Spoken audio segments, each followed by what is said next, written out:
Hello అందరికీ. ఈరోజైతే మేము కోవలం బీచ్ పక్కనే ఉన్నటువంటి క్రొకడైల్ పార్క్ అయితే వెళ్ళాము. చెన్నైలో ఉంది.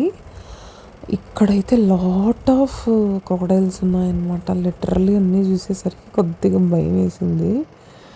సో ఎంతెంత పెద్దవంటే కొన్ని టన్నుల బరువే ఉంటుందని చెప్పచ్చు. ఇదంతా చూసేటప్పటికి దీని యొక్క హిస్టరీ కొద్దిగా గుర్తొచ్చిందనమాట. ఏం లేదండి, క్రొకడైల్స్ అనేవి చూడ్డానికి ఇలా చాలా హార్ష్గా ఉంటాయన్నమాట.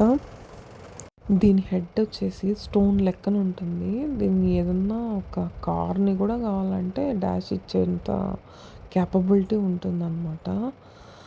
సో అంత క్యాపబిలిటీ ఉండే అనిమల్ అంటే నాకు తెలిసి ఇది ఒక్కటే అనుకుంటా. దీని యొక్క మౌత్ వచ్చేసి మౌత్లో టీత్ ఉంటాయి కదా, ఆ టీత్ దాని యొక్క లైఫ్ టైంలో చాలాసార్లు చేంజ్ చేస్తూ ఉంటుంది. అందుకే దీన్ని లివింగ్ ఫాజిల్స్ అనేసి కూడా అంటారని చెప్పేసి నేను ఒక బుక్లో అయితే చదివాను అనమాట. సో ఇది వచ్చేసి దీనికి పెద్ద నోరు ఉంటుంది కదా, టంగ్ వచ్చి కింద జాకి అటాచ్డ్గా ఉంటుంది. సో ఇది వాటర్లో కూడా ఎలా ఉంటుంది, దీనికి మనం మౌత్ ఓపెన్ చేసి మనం వాటర్లో ఉంటే మనం నీళ్లు పోయేస్తాయి కదా, బట్ దీనికి పోదు. ఎందుకంటే దానికి ప్రత్యేకమైనటువంటి వాల్వ్ అనేది ఉంటుందన్నమాట. సో దానివల్ల అది నోరు తెరుచుకున్నా కూడా నీళ్ళు అనేది దానికి పోవు అనమాట. ఇంకా కన్ను తెరుచుకొని కూడా చూడగలుగుతుంది నైట్ టైంలో కూడా నీటిలో. అది ఎలా అంటే మెమరియల్స్ అనేసి దానికి తనీగా ఉండడం వల్ల అది అలా చూడగలుగుతుందన్నమాట.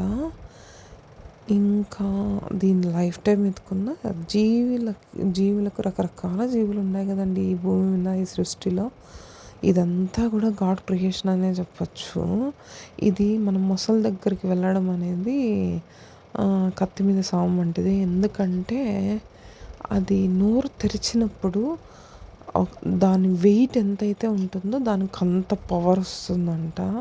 అప్పుడు కానీ దొరికామనుకోండి ఇంకంతే అయిపోయాడికి. సో కాబట్టి ఇలాంటి ప్లేసెస్కి వెళ్ళినప్పుడు చాలా జాగ్రత్తగా ఉండాలి, పిల్లల్ని చాలా జాగ్రత్తగా చూసుకోవాలి. ఇవన్నీ కూడా క్రొకడైల్స్ ఎగ్స్ అన్నమాట. ఇక్కడే టాటాయిస్ కూడా ఉన్నింది.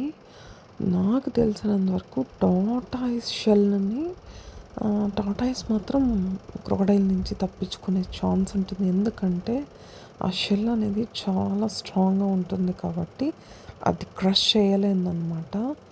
సో ఒక లైక్ సబ్స్క్రైబ్ మర్చిపోకండి.